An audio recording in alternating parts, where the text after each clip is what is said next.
If she didn't buy a stuffing, she doesn't give a stuffing. It's a busy night at Kegel's Inn. I think we sold 55 portions of duck. But the dining room is empty. Give me just a minute to fill your order, okay? All the customers are outside, in line for the drive-thru. Thank you. Enjoy. Have a great holiday. The restaurant delivering Thanksgiving meals through a window for the first time. We are struggling to survive. Like many other restaurants, we have to do things to pay the bills. The Brick Pub and Grill also finding a bright side on a rainy day. This has been a year. It's the first year they're doing Thanksgiving to-go kits. Well, it won't make up for probably the loss in revenue that we normally would have on a night like tonight. It definitely helps boost it. And I'm gonna go get everything else for you, okay? It seems everyone is adjusting their plans this Thanksgiving. Hi there, Uncle Jerry. Let me get your food. Stephanie Kegel is even passing off food to her own family. Instead of gathering at the restaurant on Thanksgiving Day, take care. They are all doing separate things. Well, when we gather, it's like 60 people. And I think everybody is very conscious of everyone else's health. Always come over to my house. Yeah. Each order a way to help another family also celebrate safely. Thank you very much. You're welcome. Happy holiday. Same to you. I don't want to lose graciously. I want to win ugly. Around 1,000 Trump supporters gathered outside of Serp Hall in Milwaukee Saturday afternoon. Who do you think won the election? But the rally wouldn't finish. When the Milwaukee Health Department showed up and asked for people to sit down, this happened. Stand up! David Clark! USA! It wouldn't take long for a Serp Hall representative to grab a mic. The city of Milwaukee is here. I'm not going to lose our license. I will stop the rally if you don't sit down. Sit down!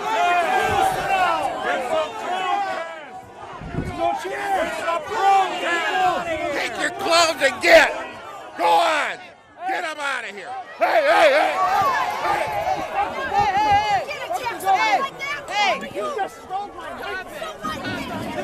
Things happened quickly from there. They shut it down. I'm out. Sound equipment was packed up, the tables and chairs put away.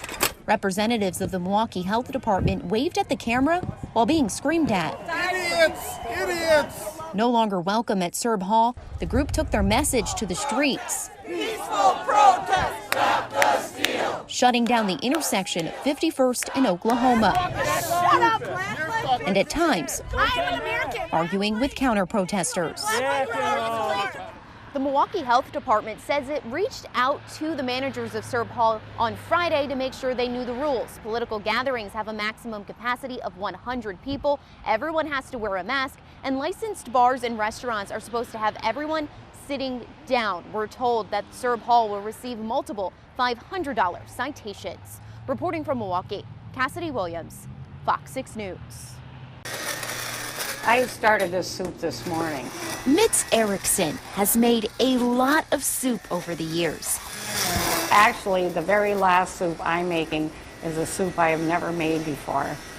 And just because it was the last one in the pile, I guess. It's taped together even. The coconut curry recipe clipped out of a newspaper years ago by her mother, then lost in the shuffle of a busy business. Every day this dining room would be full and turn over again. And this is only in like a 3-hour period. We've got to see people get married, have babies. Mitz co-owns the soup house with her daughter Ruby. Surrounded by office buildings in downtown Milwaukee, they were selling out of soup nearly every day until March 2020. Just like that, everything shut down and everybody was gone. You know, it was like a ghost town down here for almost a year. Milwaukee is opening up, but that doesn't mean people are coming back to work. There were a lot of things that we didn't like about being in an office and sitting in a cubicle all the time. Erin Bloom is the head of culture and community at Aquint. The staffing company used to have an office inside the city center along Water Street. Aquint letting its lease run out, making work from home permanent. After a couple of months, we realized we were spending a whole lot of money on wasted office space because people were thriving from home. Aquint merely one example of change downtown.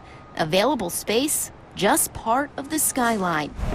It's estimated only around 25% of workers have returned to the office, but Beth Rearick with Milwaukee's downtown district is optimistic, expecting around 50% to return by the fall. We're all looking at September as a really big comeback time, not only here in Milwaukee, but my colleagues across the country. Thanks for being our customer all these years. Thanks a lot. Good luck. Milwaukee's comeback, not quick enough to save the soup house. Mitz and Ruby serving that last pot of coconut curry on April 29th. Who's ready? After 21 years in business, deciding it's time to move on. The whole thing was exhausting. All the back and forth, the loans, are the people coming back, aren't they coming back? The frustration of all of it is just taking a toll, where it's just like, maybe it's just something saying it's just your time is done, you know. I'm down here from West Bend. Awesome. Wow, that's a good drive for you. Well, thank you. We appreciate it. We'll miss you. We'll miss you too. Loyal customers lined up outside to get a final taste. You can see it coming. I mean, we've been downtown since June, but a lot of offices haven't, so it's really sad to see a place that's been kind of a staple of downtown employees leave. One by one soups selling out. Very much for coming in. Only around an hour after opening, As a last bowler. snapping a photo with the very last customer, capturing the final chapter for the soup house. The Ericksons hoping one day someone else will find success at the corner of Michigan and Milwaukee. I think if people come back to work, I think it'll revitalize again, but I don't really see that for at least a couple years. How many years it'll take, unclear. And the Ericksons can't afford to wait. Definitely out of the soup game for now. With photojournalist Jade Birch, Cassidy Williams, Fox 6 News. It's time to bring out our good luck charm. Give it up for Ben Tynan. Everybody knows who I am now, which has been honestly just such a dream come true for me. You know, it's like a Milwaukee folk hero at the moment. I don't know. I'll take it. Oh, can you see? Tynai's rendition of the national anthem making him a Bucks celebrity.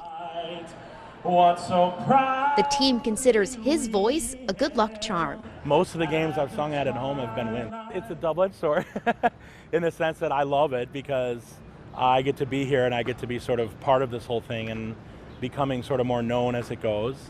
But then I feel like, please don't lose. I want to keep the streak going as long as I possibly can. Tynai has sang at every playoff game this season. When the team is away, And the Rockets regular. he performs for thousands in the Deer District. As a lifelong Bucks fan from the Pewaukee area, a finals run would mean everything. Being a fan plus being a singer is like, how can it get any better than that?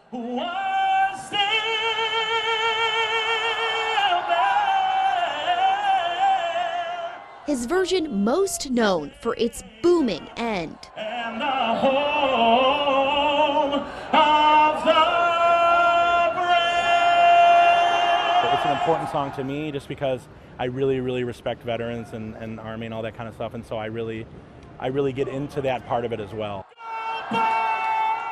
Cassidy Williams, Fox 6 News. Go USA! USA! USA! For a bucket list trip to the Ryder Cup, William Palmer went shopping.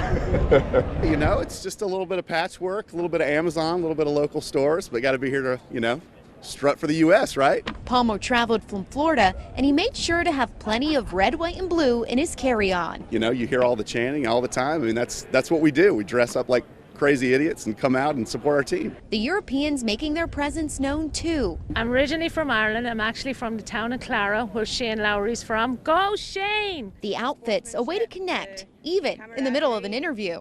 We're all looking at each other. Exactly. Come on. See? The rivalry all in good fun, as both sides are just happy to be here, enjoying a beautiful Wisconsin day. Look at the photos then. Making memories to take home. You know, you got to live your life, right? You got to make the best of every day that there is, and you have an opportunity to be out here representing your country, show your patriotism. God bless America, right?